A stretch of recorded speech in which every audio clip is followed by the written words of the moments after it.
मुख्यमंत्री देवेंद्र फडणवीस आणि माजी राष्ट्रपती रामनाथ कोविंद यांच्या उपस्थितीत नाशिकच्या काळाराम मंदिरावर आज धर्मध्वजाची प्रतिष्ठापना होणार आहे। 21 फूट उंचीचा ध्वजस्तंभ उभारण्यात आला असून त्यावर धर्मध्वज फडकवला जाईल। कुंभमेळ्याच्या पार्श्वभूमीवर आणि अयोध्येतील राम मंदिराच्या धर्तीवर ध्वजपताका फडकवली जाणार आहे। धर्मध्वजावर जय श्रीराम लिहिलं असून हनुमानाची छबी, रघुवंशाचे प्रतीक असणारा ओम आणि सूर्य आहे।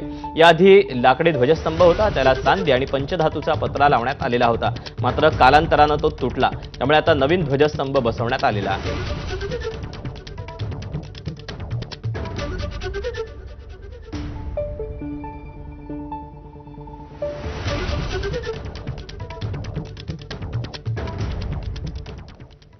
पंढरपूर तालुक्यातून आता बातमी आहे। पंढरपूर तालुक्यातल्या सुस्ते गावात नृत्यांगना राधा पाटीलच्या कार्यक्रमामध्ये गोंधळ झालाय, हुल्लडबाजी पाहायला मिळाली। किरकोळ कारणावरून तरुणाला